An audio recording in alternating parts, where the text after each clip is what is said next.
नमस्कार दोस्तों, स्वागत है आपका आपके अपने YouTube चैनल मस्ती की पाठशाला बाई आर.के में। आज बोर्ड एग्जाम के अंतर्गत अलंकार, रस और छंद के सबसे ज़्यादा महत्वपूर्ण उदाहरण मैंने लिए हैं, इकट्ठा किए हैं। तो जो बोर्ड परीक्षा देने वाले विद्यार्थी हैं वे इस वीडियो को शुरू से और लास्ट तक देखें। तो शुरू करते हैं बिना कोई समय गवाए।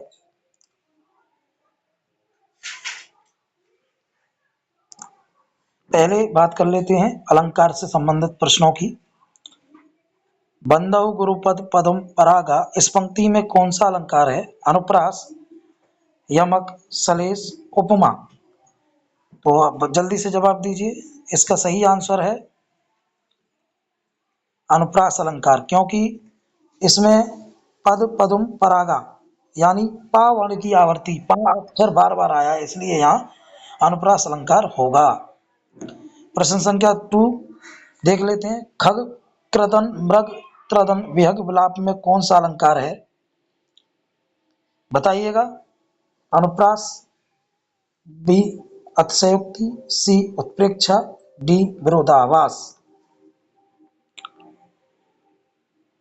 तो इसका सही जवाब है अनुप्रास का त्र द न आदि वर्णों की आवृत्ति, यानी इसमें भी जो है अक्षर बार बार आए हैं। जैसे ग बार बार आया है, न 2 बार आया है, ठीक है। यानी एक से ज्यादा बार किसी कोई अक्षर जब बार बार आए तो वहां अनुप्रास अलंकार होता है। तीसरा एग्जाम्पल देखेंगे।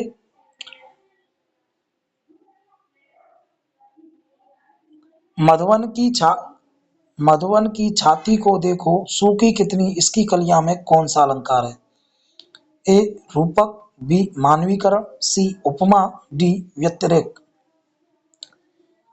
तो अब आंसर चेक कर लेते हैं। इसमें मानवीकरण अलंकार है, क्योंकि निर्जीव वन की छाती है और कलियां सूखी। मानवीय भाव कहने का आशय यह है कि निर्जीव वस्तुओं को मानव से प्रेजेंट कर दिया है। मैंने बताया था जहां नेचर का, प्रकृति का को इंसानियत या इंसानियत जैसी भावों से सुशोभित कर दिया जाए, वहां मानवीकरण अलंकार होता है। प्रश्न संख्या 4 की तरफ बढ़ते हैं। सखी सोवत गोपाल के उर गुंजन की माल, पंक्ति में गुंजन शब्द में कौन सा अलंकार है? ए यमक, बी श्लेष, सी व्यंजना, डी अविद्या। तो इसमें जो बताइएगा। इसका सही जवाब है श्लेष अलंकार, क्योंकि गुंजन के यहाँ एक से ज्यादा अर्थ हैं। मोतियों की माला और भौरों का गुंजन, आवाज। प्रश्न संख्या 5 को देख लेते हैं। कर कमल बंधो हरिराई में कौन सा अलंकार है? उपमा, रूपक, उत्प्रेक्षा, दृष्टांत। इसका सही जवाब है रूपक। कर रूपी कमल, अभेद आरोप। प्रश्न संख्या 6 की तरफ देख लेते हैं। चरण कमल बंधो हरिराई और कर कमल बंधो हरिराई में एक साथ कौन से 2 अलंकार हैं? अनुप्रास और यमक, रूपक और अनुप्रास, उपमा और श्लेष, विभावना और उत्प्रेक्षा। तो उत्तर देख लेते हैं रूपक और अनुप्रास, क्योंकि पहले में चरण कमल बंधो हरिराई यानी चरण रूपी कमलों का मैं बंधन करता हूं, और दूसरे का कर कमल यानी का जो वर्ण है वो बार बार आ रहा है। प्रश्न संख्या 7 की तरफ देख लेते हैं। को घट ये ब्रस भानुजा वे हले, को घट ये ब्रजबाला वे गोपाल में कौन सा अलंकार है? ए संदेह, बी विषम, सी वक्रोक्ति, डी व्यतिरेक। तो इसका सही जवाब है संदेह। यह निश्चय नहीं है कि कौन सा कम है और कौन सा अधिक। 8वां अलंकार देख लेते हैं। तनुजा तट तमाल तरोवर भव छाये में किस अलंकार की प्रधानता है? ए यमक, बी अनुप्रास, सी उपमा, डी उत्प्रेक्षा। इसका सही जवाब है अनुप्रास, क्योंकि ता वर्ण की आवृत्ति बार बार हुई है। 9वां प्रश्न देख लेते हैं। कहे पवन सुत बंधु श्रपति कृपा करऊं वो दीन की, इस पंक्ति में इस चौपाई में पवन सुत व बंधु में कौन सा अलंकार है? नंबर ए पर्यायवाची, बी विरोधाभास, तीन विभावना, डी उपमा। तो इन पंक्तियों में पर्यायवाची हनुमान के लिए दो समानार्थी शब्द हैं। 10वां देख लेते हैं प्रश्न। जो बंदुक विपत्ति भव तरन को, ते ना वचन अनुरागी में कौन सा अलंकार है? उत्प्रेक्षा, दृष्टांत, निदर्शना, अपरहुति। सही जवाब है दृष्टांत अलंकार। अलंकार से संबंधित महत्वपूर्ण बातें जान लेते हैं। उपमा, सागर सा गंभीर हृदय, प्रलय सा पिघलमेय, उपमेय उपमान, सदृश्यवाचक शब्द। अतिशयोक्ति, हनुमान की पूंछ में लगन न पाई आग, लंका सगरी जल गई, गए निशाचर भाग। विरोधाभास, बड़े भाग मानुष तन पावा, बड़ा होना और पाना विरोधी भाव। व्यतिरेक, औरन को धूप सहलाती है, मेरे तन को जलाती है, अंतर स्पष्ट करना। उत्प्रेक्षा, सीता माता के मुख्य ज्योति मानो चंद्रमा है, मानो जनु ज्यो शब्द आदि दिखाई दे जाए वहां मानवीकरण अलंकार होता है। अर्धांतर न्यास, कबीरा खड़ा बाजार में मांगे सबकी खैर, ना काऊ से दोस्ती ना काऊ से बैर। सामान्य कथन के बाद तर्क, परिकर विस्तृत वर्णन, जैसे कृष्ण के विराट रूप का वर्णन। अब रस से संबंधित प्रश्नों को देखेंगे। रस का स्थायी भाव, रति किस रस से संबंधित है? नंबर 1 श्रृंगार रस, वीर रस, करुण रस, अद्भुत रस। इसका सही जवाब बताइए। इसका सही जवाब है श्रृंगार रस। हा हा, हा हा मारा गया कोई ऐसा कहकर गिर पड़ा, यह किस रस का उदाहरण है? भयानक रस, विविध रस, करुण रस, रौद्र रस। इसका सही जवाब होगा करुण रस।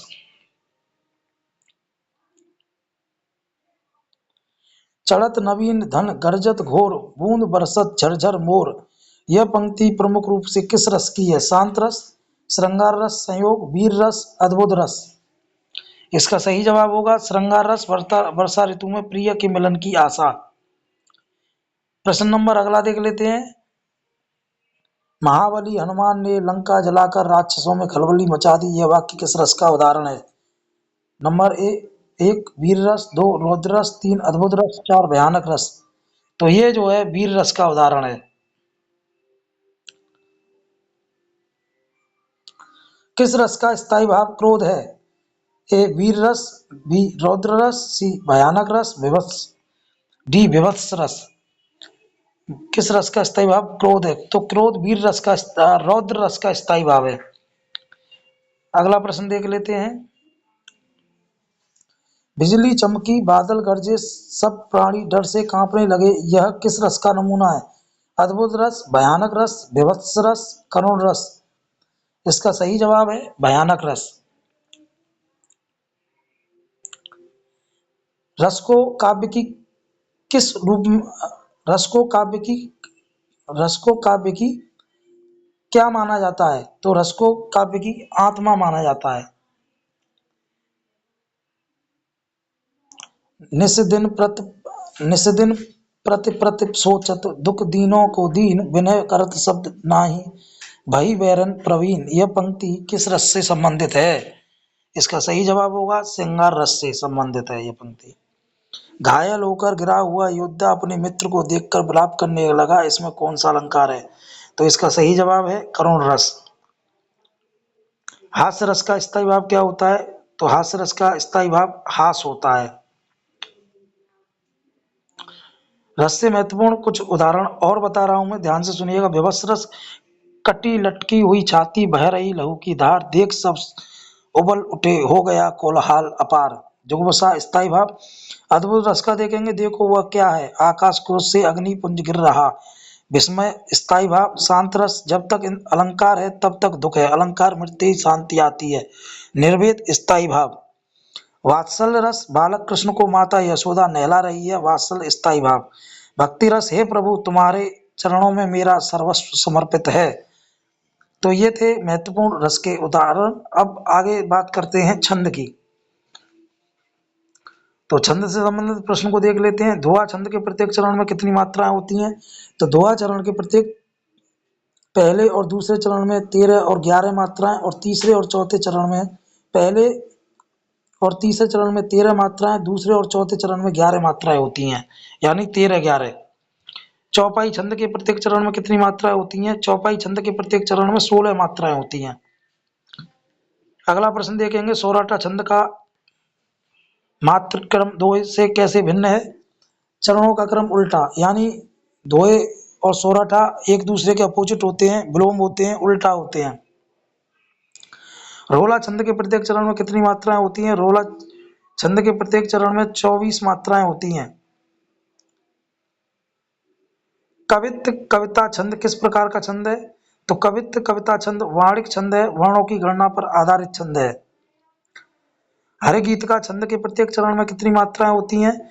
हर गीत का छंद के प्रत्येक चरण में 28 मात्राएं होती हैं। 16 और 12 के दो भागों में यह विभक्त होता है। छप्पे कितने छंदों का समूह है? छप्पे 6। इसमें रोला, उल्लाला आदि छंदों का सम्मिश्रण होता है। मालनी छंद किस प्रकार का है? मालनी छंद वार्णिक छंद है, 15 वर्ग होते हैं। यगड़, मगड़, यगड़, यगड़, लघु। इंद्रवज्जा छंद के एक चरण में वर्गों का क्रम क्या है? ज, त, ज, गा। भुजंग प्रयात छंद का दूसरा नाम क्या है? स्त्रंगधरा। ये भुजंग प्रयात छंद का दूसरा नाम है।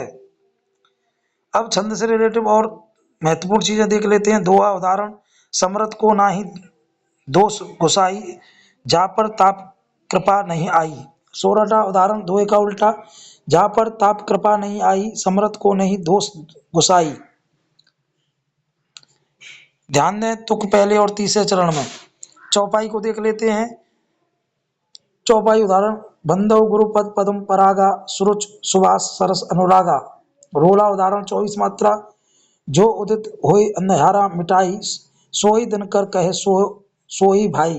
वार्णिक छंद, सवैया कवित्व के गुणों, लघु गुरु लघु पर आधारित प्रश्न।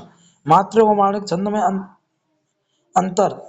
वार्णिक छंद में वर्णों को गिना जाता है, मात्रिक छंद में वर्णों की मात्रा को गिना जाता है। विशिष्ट छंदों यानी जो बड़े छंद हैं, मंदाक्रांता, शार्दुल, विकृति, टिंद, वसंत, तिलका के वर्ण क्रम पर प्रश्न।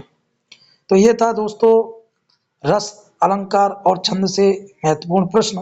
उम्मीद करता हूँ वीडियो आपको पसंद आई होगी। वीडियो अगर आपको पसंद आई हो तो यूट्यूब चैनल मस्ती की पाठशाला भाई आरके को सब्सक्राइब करें, लाइक करें, कमेंट करें, शेयर करें। मिलते हैं अगली वीडियो में, तब तक के लिए धन्यवाद।